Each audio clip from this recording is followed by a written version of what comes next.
Hi, I'm Erica from my phone and welcome to another video. Today we are going to be doing another ranking video and I am so excited to get into it. It's with Mitski. It's been about a year since her last studio album, Laurel Hell, came out, and I am personally very excited to talk about not only that album but all of Mitski's discography with you today, ranking them from my least favorite to my most favorite. Mitski doesn't have a bad album. Mitski doesn't really have bad songs. There are certain songs that I really can't listen to, emotionally speaking, and there are songs that I hit play over and over and over again. So remember that this is just my opinion. You are more than welcome to stream your favorite Mitski album or your least favorite Mitski album for that matter. And what I say shouldn't have any bearing on what you think about the albums, although maybe I'll raise a point that you're like, oh, he had a point there. But anyway, let's get into it. So starting off rather controversially, in sixth place, we have Bury Me at Makeout Creek. Now, I know that this is a fan favorite album, especially one that wasn't just because it was his most recent and because it just was blowing up on TikTok, that this is one of the favorites within Mitski's discography. And I hear you, but I don't fully get the hype of this. I don't really connect to this album as much as some other albums of Mitski's. The songs for me that are really stand out on here are Townie, Drunk Walk Home, and I Don't Smoke. Those are the ones that put me into a good groove or have the You and Your Money, or I Want a Love That Falls as Fast as a Body from a Balcony. It has some iconic lines. It gets you in the groove. But overall, this album for me has so many songs that I hear and then I don't remember what they sound like. I heard Texas Reznikov when I was going through the entire discography today. Can't tell you a single word in that. Actually, now that I think of it, Texas is a landlocked state. I do remember that. But that's more because it's an interesting quote rather than it standing out to me as a moving passage of words. I know some favorites like First Love, Late Spring. I really can't get through that song. I don't know. I think the timbre of her voice in it with the picking up of it, something about it just rubs me the wrong way. It makes me think of The Simpsons, which doesn't necessarily rub me the wrong way. I have no idea. I think that song is the epitome of the Bury Me at Makeout Creek, which I know is The Simpsons reference. Maybe I learned it when reacting to that song. You can go back to my reaction to that for knowledge on that. But yeah, that song doesn't really do it for me. Last Words of a Shooting Star is so freaking depressing. And I understand that you can share your deepest, darkest emotions in song.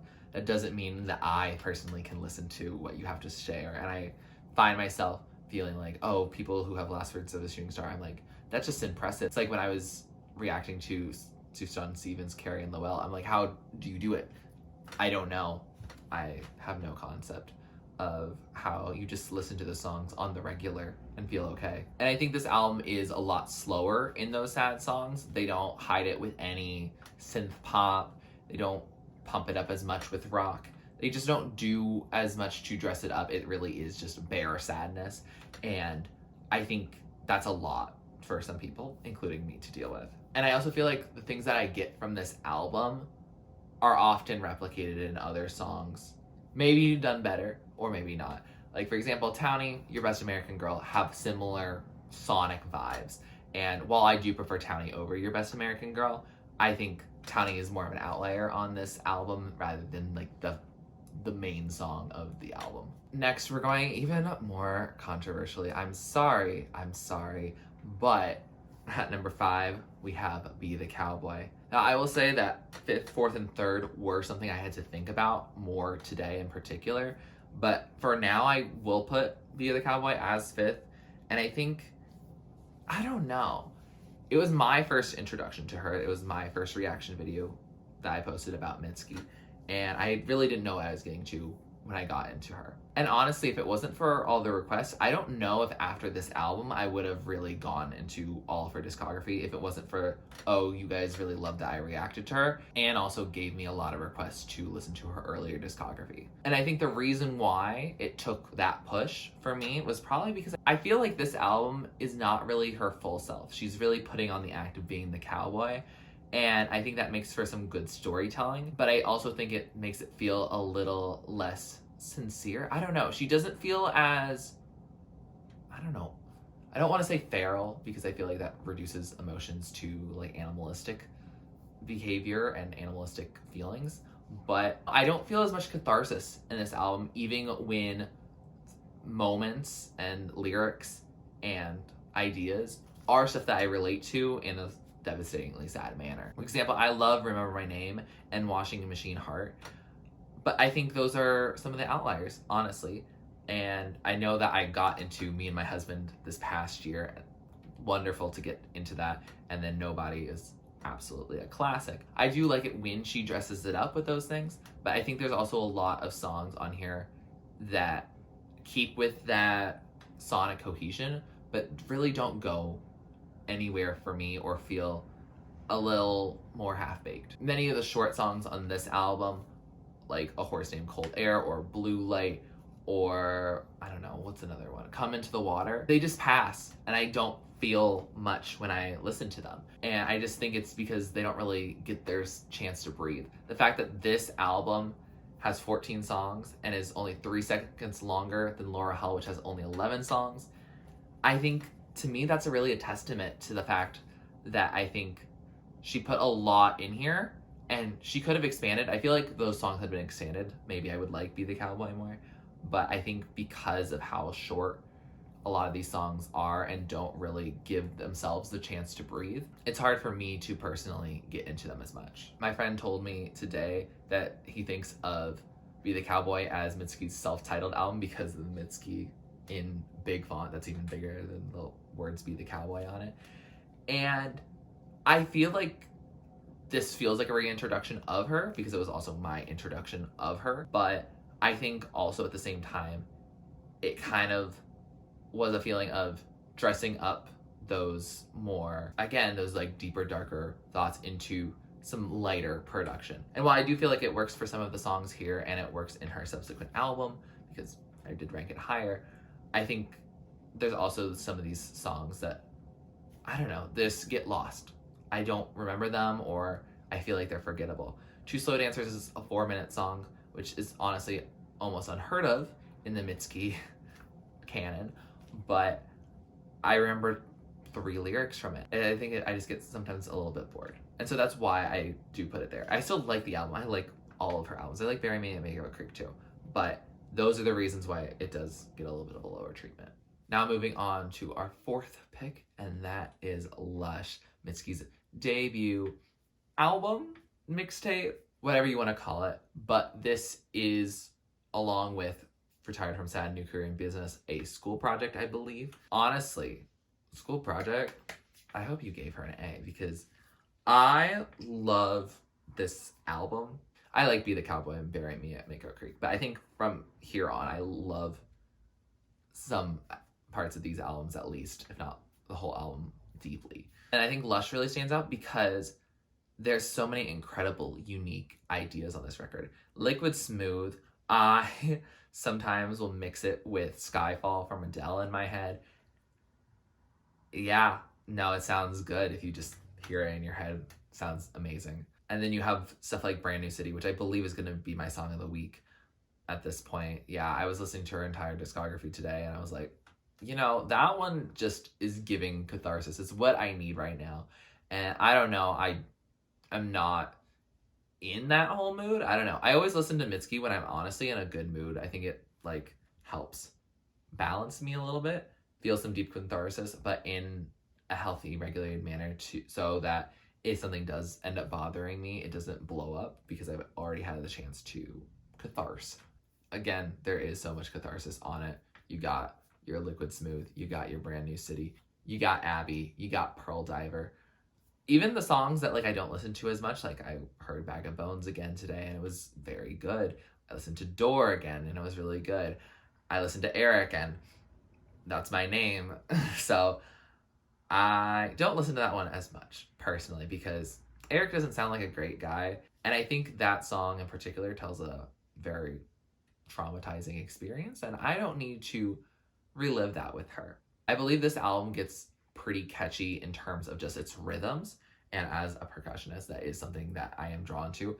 I think it's really cool to make an album that feels catchy, even if it's not pop. It's not this pop or this rock focus. There's some catchy moments that are pretty standard, like Brand New City, but there's also catchy moments like Pearl diver, dive, dive deeper. That's something that got stuck on my head all the time. And it's very good. It gives Fiona Apple, which, you know, I love her. I feel like this album shows so much potential for where she goes. And I feel like it would be a disservice to rank it higher because I feel like she's grown so much and she's had albums that show that growth. And I love to see that growth. I think she also learned more on how to make an album. I feel like this album, while it has such good, unique songs with good, unique messages, I feel like it's a little more scattered sonically. And while I do love some very scattered sonic albums, I feel like for Mitski, if I'm thinking about which albums I'm ranking rather than songs, I think I have to go with ones that feel like a cohesive experience that I can fully turn on. And also, all of her albums are roughly around 30 minutes, so they are shorter bodies of work, so you can realistically listen to a whole album as a moment of, instead of listening to like 10 different songs from her at once. It's pretty much the same thing. So yeah, again, not as cohesive in the concept, but the execution of many of the songs, if not all of them, are very strong. At number 3, we're getting into our top half. That will be Laurel Hell. Yes. No. I really like this album. I love it. Yeah, it's good because Mitski understood the assignment. For me, personally, I know that Laurel Hell is not everyone's cup of tea, and that's okay. This one feels a little more for me, if I'm being honest. I feel like I wanted an album from Mitski, who doesn't make happy songs really at all, to make an album that feels kind of happy, but not actually. It's much more nuanced. It's much more complicated. And I like that rather than songs that are about really just traumatizing experiences and just that, rather than also finding the optimism in sad experiences. And yeah, I feel like this album has helped me grow and not dwell as much on my sad experiences as much as I vibe to many songs on other albums of hers that do not let me go away from that. I think that this album was really needed in Mitski's discography to show that she has some balance, that she is saying sad girl autumn, like let's retire the sad girl aesthetics. Yes, she has other things to say. She doesn't want to be reduced to a confessional songwriter. She wants to talk about what she's going to talk about, and I feel like she does a lot of good talking on this album. I'll probably say that half of this album I love for its sonics, and the other half I like because of its lyrics. I love Love Me More. It's the perfect combination. Probably one of my favorites in her entire discography. Yeah, I love it. It was my number 2 song of last year, so it makes sense. And then you got Working for the Knife, which I really love. Honestly, great opening to it. It picks up right where we left off with Mitski and seeing that she got so much fame and being like, oh, I don't know about that. And then you got The Only Heartbreaker. You got That's Our Lamp. You got Everyone. You got Stay Soft. You got Should Have Been Me. All these songs that are upbeat except for Everyone. But Everyone is just really good. So we're going to leave it. And yeah, I mean, I'm naming over half the album as songs I want to return to when I listen to Laurel Hell songs. As I mentioned earlier, Be the Cowboy and Laurel Hell are only 3 seconds difference in length. But Laurel Hell only has 11 songs versus Be the Cowboy has 14. And I feel like she trimmed some fat. Honestly, I feel like she wanted to make a compact album, but it also feels more fleshed out at the same time because each of these songs are given the time to breathe. They're given the 3 minutes that they deserve, or the 4 minutes. I don't know if any get 4 minutes, but yeah, they get more time to breathe. They're not having 1.5-minute songs. They're not having just at 2-minute songs. Well, I guess it's pretty close to that. But you get my point that you have more time to enjoy the songs that you get versus just having these ideas, these moments, and then going on to the next thing. I like that we get to feel out each song and, I don't know, make a little space in it. And it makes me really enjoy the songs more. It makes me want to replay the songs because I fully got into the vibe. And sometimes with shorter songs, you don't fully get into the vibe. And then you're like, okay, well, I didn't really fully vibe to it. So why am I still listening to it? And then lastly, I would add that I feel like this album is one of the most relatable Mitski albums collectively for me. I don't know exactly what. I think Working for the Knife is very relatable. I really love a lot of her songs that are about career and job and life because I feel like too often we get caught in romance or love songs or breakup songs or just stuff about like very specific people. And she does those songs and she does them great. But there's also stuff that's just about you. And that's what I tend to get inspired by. And yeah, sometimes your songs really have nothing to do with of another person. And that's very refreshing to hear that she does that here. And then the songs that do contain stuff about relationships, I feel like they're a little more nuanced than the stuff you hear on the radio. I just feel at home with this record. I feel like this album was the one that felt made for me at the time that it was released. However, it's clearly not the one that's made best for me because I have two albums that I have above. I also don't know if this was made because of contract obligation or if this is signaling a return of Mitski to music. I was finding a lot of different sources. People were saying that she quit music entirely and then realized, oh shoot, I have to make another album. But she also apparently renewed her contract last year or 2 years ago or whatever. So I really don't know. So you let me know where she's at. Is she making more music? Is she required to make more music? What are her thoughts? I know she's very private and very offline, but I'm curious because I don't have a concrete story. The internet was telling me all sorts of things. So I'd love some clarity if anyone is able to give it. Our second place album and our runner-up is Retired from Sad, New Career in Business. This is a school project. If I turn this in, I feel like I should graduate instantly. And I don't know if this happened for her because, you know, this is the second one. And then I think she graduated post then. But, oh my gosh, these 9 songs. How do you tell a whole story? Tell everything you feel like you can about yourself or characters. I do realize, hey, I am often substituting Mitski in rather than the speaker. If I say her, that's what I mean. I mean who she's portraying to the world. But if I heard this album and I was supposed to grade her on it, I'd be like, shoot. No, this album is so good. I was listening to it again and I was like, wait, all these songs are on the same album? They're so consistently good. There's so much variety there. And so it's not as cohesive as a full album as like some of her later projects.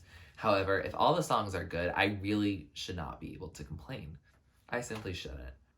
We have the 2 songs that are very hard for me to listen to, but I did it anyway. I did it for you, and I did it for me, and I did it for Mitski, and that's because Dreaming Costs Money, My Dear, and Class of 2013, classics in the canon of Mitski, and very much relatable as someone who just graduated last year and I'm on a 1-year fellowship right now. And people keep asking me, especially in this past month, what are you going to do next? And I'm like, and those songs are so useful. And then you also have classics like Goodbye, My Danish Sweetheart or Strawberry Blonde. And even though I know songs like Strawberry Blonde are not necessarily made for my demographic, I think they're still wonderful songs. They're just brilliantly made. And even though some songs like Strawberry Blonde and Goodbye My Danish Sweetheart, and a lot of this album actually, are relatively shorter songs, they actually pack the punch. They get the full moment across in a way that I think the Cowboy short songs, for example, don't.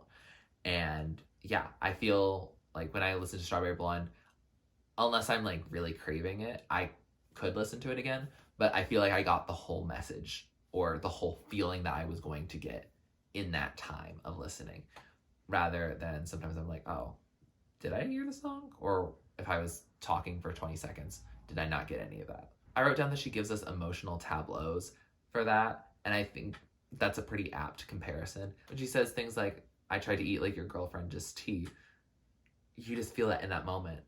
And there's a lie that I told to you in Circle, or I broke all your belongings, they're all on the floor. Humpty is so good. Underrated, I think, in the Mitski canon. Love that song so much. Yes, no. It's very good. I also love Strawberry Blonde, as previously stated. Goodbye My Danish Sweetheart is a song that like has never been a song that I'm like, oh, this is one of my favorite Mitski songs. but every time I listen to it, I like it more. I want to listen to it more. So I should really be revisiting it more often.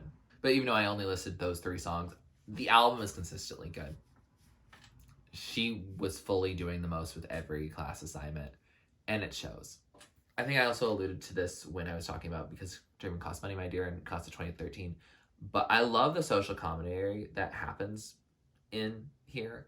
I think a lot of it's relatable. A lot of it speaks to her like values, and I think it also connects it to the world, but it's also very much about the characters that she's doing at the same time, because not everyone's going to relate to their lover being buried underground.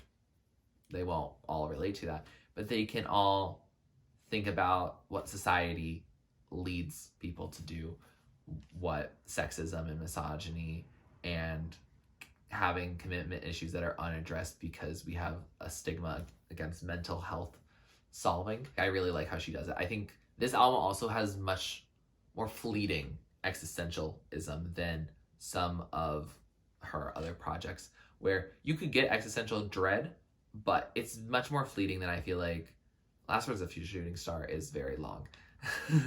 And it feels long. And you might have a couple songs in a row if you're shuffling the album that are just very, oh, that's a lot. Whereas I think she keeps it a little shorter on Retired from Sad, New Career in Business. And I think she doesn't focus on the positive because it's not a positive album, but she keeps us moving. And I think that's an album that's more for me. And now last, but certainly not least, actually the most, we have, and you already know because you know all the albums at this point, is Puberty 2. Puberty 2. Where do I begin? Oh my gosh. This album is almost too relatable. Almost. I'm glad it's not too relatable because then I wouldn't be able to rank it as highly. But, oh my god. Yes, I know my top 3 are all very relatable albums to me, but Puberty 2, I think I'm entering the stage where I think Puberty 2 is the album for my generation. The second puberty that exists, where you're adulting. I hate that word, but it's true. It's where I'm doing adult behaviors. It's where I'm learning to grow, make decisions for myself, realizing I have to take control of my mental health, realizing that I have some toxic mentalities, realizing that sometimes you just need some ecstasy and some catharsis in order to exist, and sometimes you need to be quiet and think about your emotions very introspectively and maybe cry about it. If melodrama from Lorde is the early 20-something / late teens, Puberty 2 is what happens right after, in my head.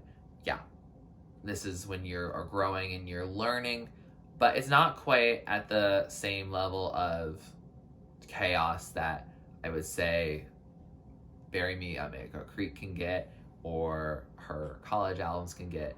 I feel like those are dealing much more in the college sphere, and then as Mitski got older, she thinks about a little bit older things. And I think I've always been a little more older, a little more mature than many of my peers. And I'm 23, so I tend to relate a lot to the experiences of 25, 26-year-olds. And I feel like, isn't that when she made this album? Yeah. This album, oh my gosh, there's so many standouts. Where do I begin? Happy, Fireworks, Your Best American Girl, My Body's Made of Crystal Stars, A Loving Feeling. I know that is roughly half the album. I could probably continue going on, but those 5 songs at least carry the album. I love A Burning Hill. I love Crack Baby. I like Thursday Girl. I like Dan the Dancer. What am I forgetting?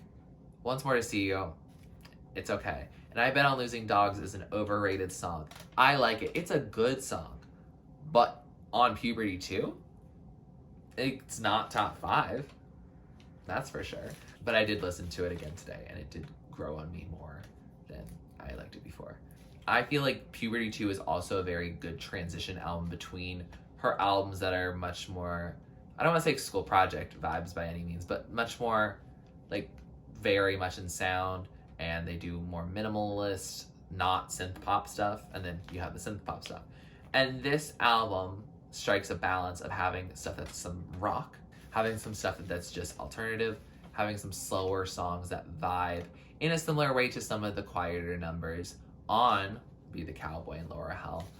But you also get the catharsis that I feel like sometimes Laurel Hell and Be the Cowboy minimize and don't have as much because they're dressing up their feelings in pop tunes rather than dressing it up in the electric guitar that lets you rock out to it, if that makes sense. Sure, you have Remember My Name and Love Me More on those albums respectively, but I feel like this album consistently gets to it, and it's probably the album and the songs on those album that I feel like I most connect to regularly that has more rock elements into it. I'm a budding rock fan, but I've also been a budding rock fan probably since hearing this and also hearing the rock elements of Alanis Morissette and Fiona Apple on occasion. But I think I most consistently like the electric guitar work that is on Mitski albums because she knows how to bring catharsis. I don't think to her the electric guitar is so much of an instrument and more so a vehicle of expressing her emotion. And I think that's why I like it. It's not an electric guitar just to have an electric guitar because it's a rock song or just for the genre.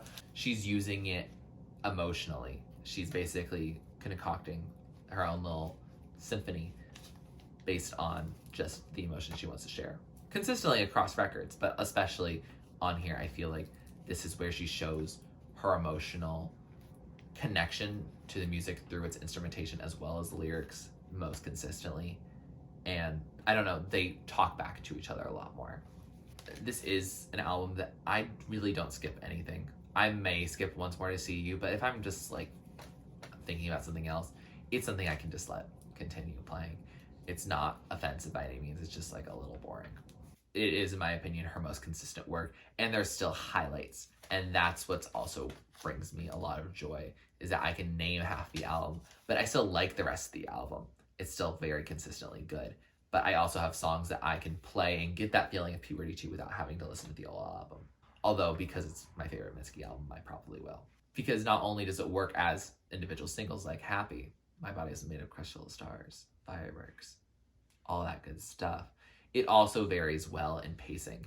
You have Once More to See You, sure, that's slow, but then you get right into Fireworks, which is a little more upbeat. Dan the Dancer's a little more upbeat. You get these songs that move you up, and then you have these songs that slow you down. You have The Loving Feeling, and then you go on. Or you have My Body's Made of Crystal Stars, and then you go on. And I think I like that also because I think that also describes what going through this period of your life is. It's very fluctuating. It's not all horrible all the time. It's not all great all the time. There's a balance, and there's times where you're angry, and there's times when you're sad, and there's times when you're happy, but happy in the happy way versus the mood way. All in all, this is my favorite Mitski album. It's one of my favorite albums probably ever. And yeah, when I was making this list, I knew this was going to be number one. I didn't have to listen to a single song again to know that. It just is a vibe most of the time. With that said, that concludes my Mitski ranking. What did you think? What were you most offended by? What were you most surprised by? What are you most in agreement with? Please let me know all of your thoughts down in the comments below. I think some things are very agreeable and some things are very not agreeable. So I will let you have your opinions. Please share them. I do love reading them, even though like you should also understand that this is just my opinion. But I also really like hearing your opinions at the same time. I don't write them off. I just think, okay, that's cool that that's your opinion. And maybe you'll change mine. But also I've lived with a lot of these albums for a couple of years now. And that's not nearly as much as some Mitski fans. But I have listened to all these albums several times. Mitski was my number 2 artist last year. And for good reason. And she was my number 4 before that. Yeah. No, she's been consistently, ever since I started listening to her, she has been in my top 5 artists. And I'm so grateful that you all, as my subscribers, really pushed me to get into her. It wasn't something I thought I would really fully get into, but I'm really glad that I kept listening, y'all kept commenting, y'all kept giving your thoughts, and I really fell in love with her as a musician and as an artist. She does incredible work, and I hope me ranking anything low does not diminish that. She's an incredible artist, and I'm fortunate that I'm here in the same lifetime as her. Also, in addition to your thoughts, please post your own rankings. It's only 6 albums. You can do it. I know it's hard. It did take me all day, but I had a good time doing it. I hope you all had a good time watching. If you like this video, please like it, please comment down below, show me what you react to or do next on my channel. Please subscribe to my channel if you're not already and you'd like to be, and thanks for watching. This is TurtleStormer. Catch you later. Get out of the dark and get into my heart. You gotta do your part for a brand new start. Don't it just feel right? Looking in my eyes, so till we see the light. Dance with me tonight. Think it's pretty.